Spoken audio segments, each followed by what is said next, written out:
گلوکار و سماجی کارکن ابرار الحق، جنہوں نے پی ٹی آئی سے اپنے سیاسی کریئر کا آغاز کیا، انہوں نے جب دیکھا کہ پی ٹی آئی کو چھوڑنے کی روایت چل پڑی ہے تو انہوں نے بھی پاکستان تحریک انصاف سے علیحدگی کا اعلان کر دیا اور اس کے فوراً بعد انگلینڈ میوزیکل شو کرنے کے لیے چلے گئے۔ اس کے بعد ان پر شدید قسم کی تنقید کی گئی۔ انہوں نے انگلینڈ سے ہی نجی ٹی وی کے ایک شو میں شرکت کی اور اس تنقید پر اپنا موقف پیش کیا، لیکن ایک بار پھر انہوں نے اس ساری صورتحال پر ویڈیو بنا کر سوشل میڈیا پر ڈالی ہے۔ ان کا کہنا ہے کہ میرا بیٹا بہت پریشان ہے کہ اس کے باپ کو سوشل میڈیا پر بری طرح سے ٹرول کیا جا رہا ہے۔ انہوں نے کہا کہ میں اپنے بیٹے کے کہنے پر یہ ویڈیو ایک بار پھر بنا کر اپنا موقف تفصیل سے بیان کر رہا ہوں۔ انہوں نے ویڈیو میں کیا کہا آپ بھی سنیے۔ السلام علیکم ورحمۃ اللہ وبرکاتہ۔ میرے بیٹے کا فون آیا کہ بابا میں بڑا ڈپریس ہوں، لوگ آپ کو ٹرول کر رہے ہیں سوشل میڈیا پہ۔ میں نے کہا بیٹا دو طرح کے لوگ ہوتے ہیں، ایک وہ ہوتے ہیں جنہوں نے ہر قیمت پہ آپ کو کرنا ہی ہوتا ہے، اور دوسرے وہ جو معصومیت میں بغیر حقائق کو جانے کر دیتے ہیں۔ تو کہنے لگا حقائق بتائیں نا، کچھ تو لوگوں کو بتائیں۔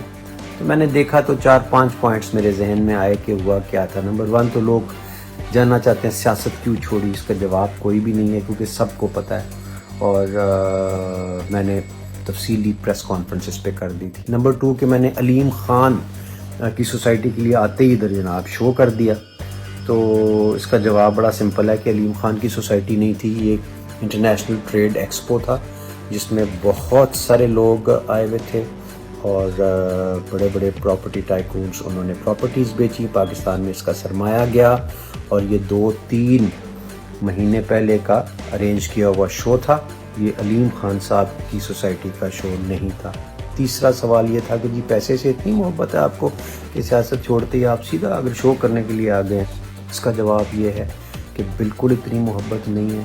اس شو کے سارے پیسے سہارا فار لائف ٹرسٹ کو گئے ہیں، ابرار الحق کو 1 روپیہ بھی اس میں سے نہیں گیا۔ اور اگر مجھے پیسے سے بڑا پیار ہوتا تو میں شادیوں کے شو نہ چھوڑتا، جو ایک شادی میں سے 1 کروڑ روپیہ مجھے آفر ہوتا ہے، اور بلکہ انٹرنیشنل ہمارے سکھ بھائی جو آرٹسٹ ہیں وہ یہاں آ کے پاکستان میں شوز کر کے جاتے ہیں، اور گانے میرے گا رہے ہوتے ہیں اس میں، تو میں وہ کر سکتا ہوں مگر نہیں کرتا۔ کیوں؟ اس لیے کہ میری والدہ نے مجھے منع کیا تھا کہ تم نے یہ شوز نہیں کرنے، اور وہ ایک اصولی موقف میں نے بنایا ہوا ہے۔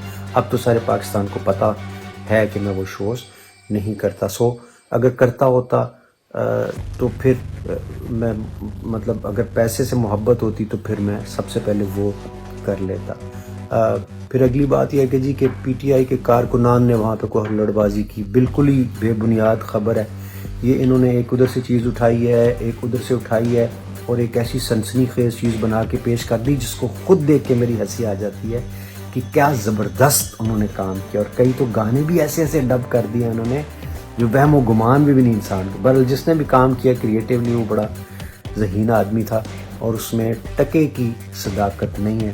بلکہ پی ٹی آئی والے بعد میں جو میرے پاس آئے، جی ہم نے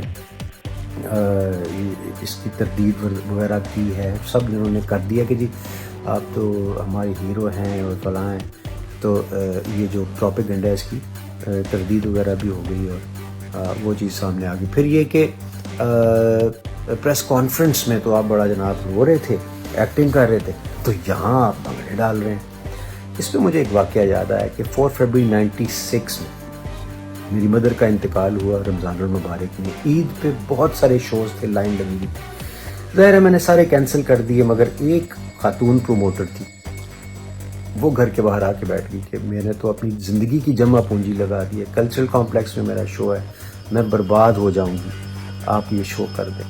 میرے والد صاحب کے پیروں میں آ کے بیٹھ گئی، تو انہوں نے مجھ سے کہا چل کر دے سو، مر جائے گی، کہندی ہے پئی، روندی ہے پئی۔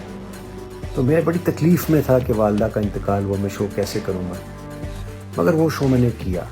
اور اس وقت آپ کو پتہ چلتا ہے جب آپ اذیت میں ہوں اور آپ کو ہنسانا پڑے، نچوانا پڑے لوگوں کو۔ لوگ ناچ رہے تھے اس وقت، تو میرے گانے بھی بہت زیادہ وائبرنٹ اور بڑے سپر ہٹ تھے۔ تو میں نے وہ شو، مجھے یاد یہ والا جو شو تھا نا، یہ بھی کوئی زیادہ مختلف نہیں تھا کہ جب آپ دن اس کرب سے گزرے ہیں، تو 15 سالہ رفاقت ایک پارٹی سے ختم ہوئی ہے، آپ کے دوست یار ادھر ہیں، پریشان ہیں، دن رات ہم ان کی اس میں لگے ہوئے ہیں، آپ خود بڑی مشکل سے وہاں آئے ہیں، آپ کی فیملی ایک اذیت سے گزری ہے، تو آپ آئے ہیں، تو آپ کبھی خوشی سے یا